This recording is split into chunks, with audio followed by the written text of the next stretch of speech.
At the end of last episode, I said we unlocked some huge content. I wasn't lying. New skill, new best-in-slot armor and weapons, new dungeons with new monsters in them. We're exploring all of that today. As always, let's gloss over the important updates before we start. After completing the Haunted Mine, we entered into 2005 RuneScape. This is when I started playing when I was a kid, and where I hold the most nostalgia. The beginning of the year, January 17th, the Brimhaven Dungeon.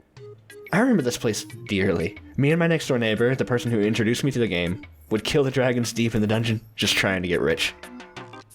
Just 9 days later, January 26th, the Slayer skill is introduced. Basically, you talk to one of 5 Slayer Masters based on your combat level, and get assigned to kill a certain amount of a specific monster.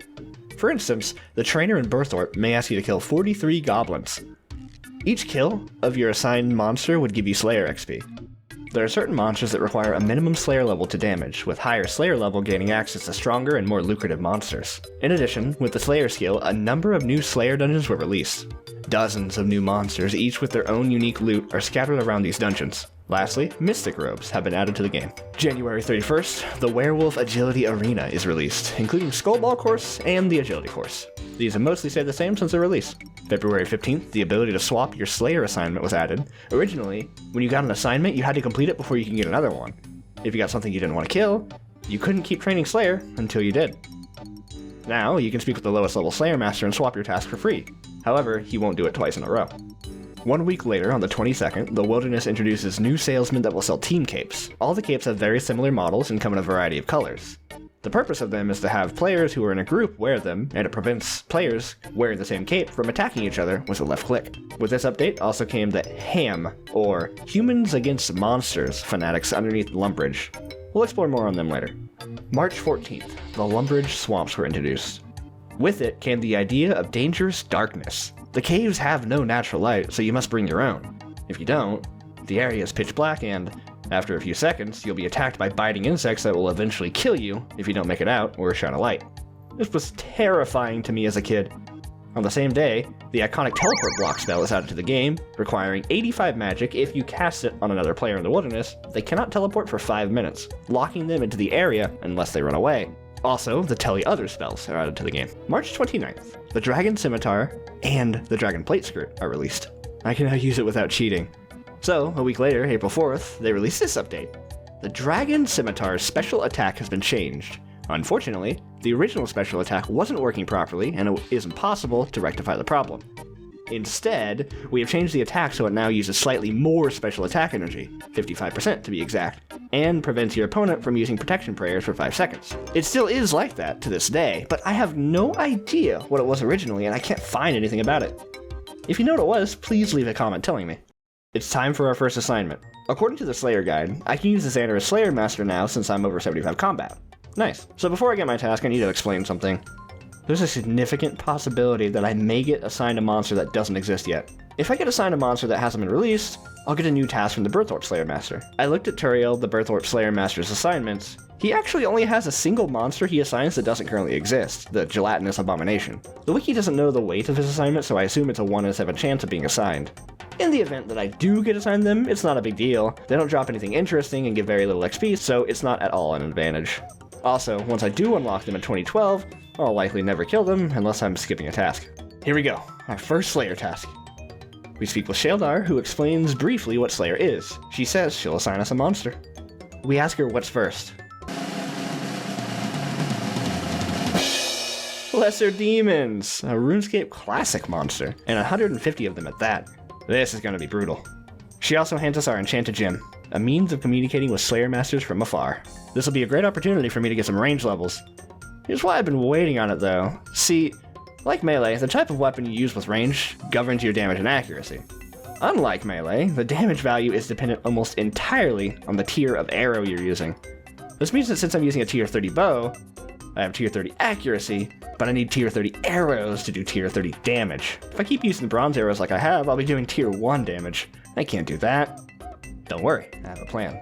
I'm just a few smithing levels off being able to make mithril arrow tips, and I already have the fletching level. I just need to train my smithing a little bit and I'll have access to unlimited mithril arrows, which are tier 30. Easy. Into the mining guild. I actually gained access into here a few episodes ago, but had no reason to come. With the rework, runite rocks were added here since their value was reduced so much. To get level 55, I'll need 165 rune ore along with 165 luminite. so I'll be here for a while. 65 mining. While I was mining, I was doing a little research to see what other upgrades I can obtain. I was looking for an adamant kite shield drop source and found these ice trolls that clubbed my head in the last episode. I actually have some decent drops. They drop the shield as well as the adamant axe, an upgrade from the mithril one I got a long time ago. Oddly enough, it's dropped as the hatchet itself. It was never changed to be a salvage. I suppose Jagex just forgot about this one. Done with the mining, now we smelt. Smelting done, making the plate bodies. 53 smithing. I also apparently got 66 mining at some point. 54 smithing, and 55 smithing. I alked out the plate bodies and got a nice stack of cash. Made the arrowheads and then got the arrows. 51 fletching. Almost ready to do my first Slayer task. I want to figure out something. We got a cannon last half episode, but never made any cannonballs. I'm gonna make a bunch and see if it's worth it. That didn't take too long, but I don't think it's worth it for now, honestly. Alright, we're ready. Okay, the cannon is not a good idea. It aggroes everything in the room. 44 range, and immediately level 2 Slayer after the first kill. I'll be back after the task is completed. Don't worry, I won't do the whole task in rune plate legs and cooking gauntlets. Task complete, got 29 Slayer and 49 range. Some solid progress. Next task is... no way. Trolls. I can kill the ice trolls on Slayer task. Awesome. Before going, I need to upgrade my magic gear. New store in the Mage's Guild. Looking good. Time for my revenge on the bonkings I got last episode. Oh, jeez, these guys go down fast. 30 Slayer. There's the adamant hatchet upgrade we were looking for. The kite shield should be much more likely to drop, so I'll get that soon, I hope. There it is. Love to see it. Medium-plated adamant salvage, the drop that replaced the adamant kite shield. Excellent upgrade for the melee set that I'll make after this task. 68 magic, which brings us to 79 combat. Task complete. 34 Slayer. Blue dragons, we've done this before. I can finally use the cannon. It's not bad, but definitely not worth using yet. Check this out. Attack potion, then Dragon Battle Axe special attack, restore potion, and attack potion again. That's a plus 15 to strength. Task complete. 56 defense, 64 HP, 48 prayer, and 40 slayer, which brings us to 80 combat. Very nice.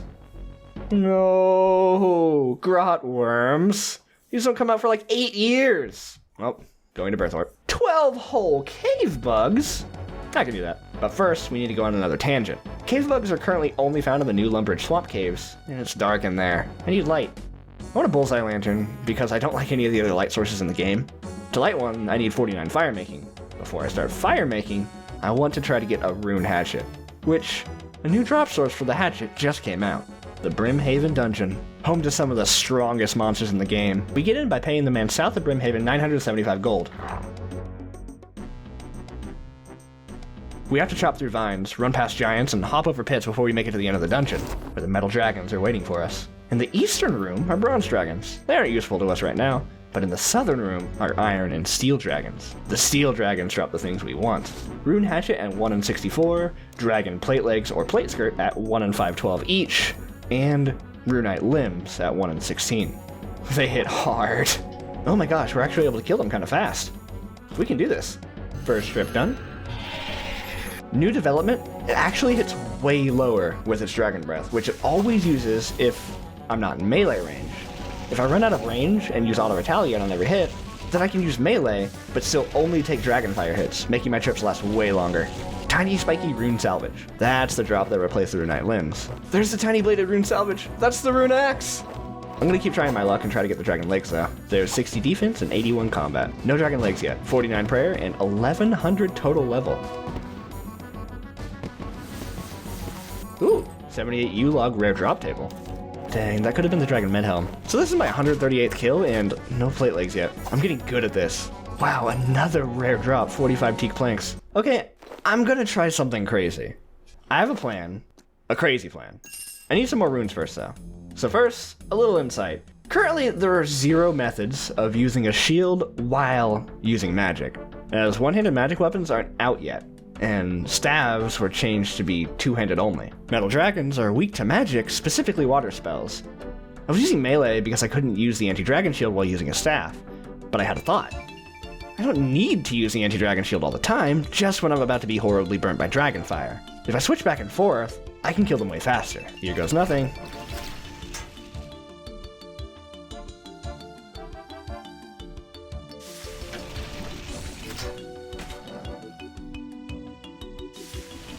Okay, this isn't so hard.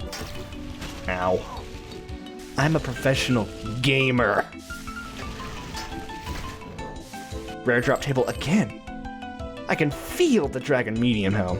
69 magic, 82 combat, and a clue scroll. That was my 232nd kill. Almost at the drop rate for either the legs or the skirt.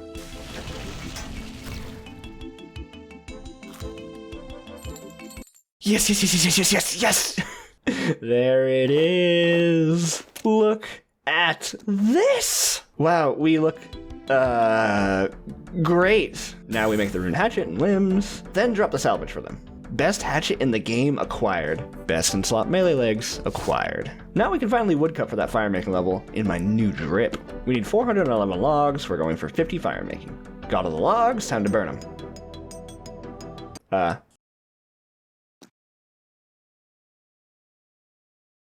That's okay, I wanted 59 woodcutting anyway, I guess. Here we go. 43 fire making, 44, 45, 46, 47, 48, 49, and 50 fire making.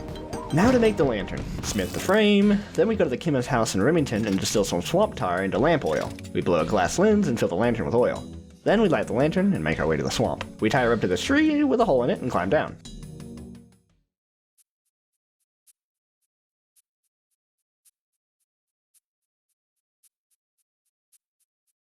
Time to shoot some bugs.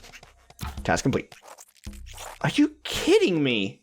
Okay, I can do 24 cows. Oh, hello, super cow. Task complete. Okay, come on, give me something I can do. See, that's more like it. We can do that one. Task complete. 2 more Slayer levels. Yo, what? I didn't even know she assigned these. I bet I could do all of them in one trip with my pro gamer magic setup. I still want dragon legs, and the bronzes drop them at a rate of 1 in 4,096. Easy task, all in one trip. 43 Slayer. Oh man, I knew this one was coming. Fungal Magi. Okay, we're done with Slayer for now. I need a few theming levels for the next episode. Let's try to get those in the ham hideout. And that's what I'm talking about. Clue scroll number 1. So the XP rates in here are horrible, mostly because of the chance to get thrown out or locked up. Alright, let's go to Barrack Guards. 51 thieving, 52, and 53 thieving. The werewolves of Canifis do not like talking with humans, but the Ring of Karos changes that. The wolves have created a new area just outside of their town, an agility dungeon. The ring makes a werewolf outside think we're lycanthrope like him. We find inside they've constructed 2 courses. One is Skull Ball. Kick the skull through the goals all the way around the track.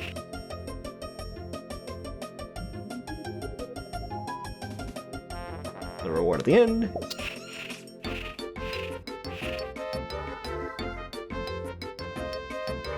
is agility XP. The other side is the agility course. It requires 60 agility, which we don't have. What we do have is frog's legs mixed with a pirate's herb.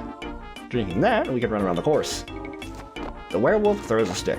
We shamble after it and pick it up. Climb up to an insane-looking contraption. A zip line we have to hold using our teeth, with a line of spikes below. Marg!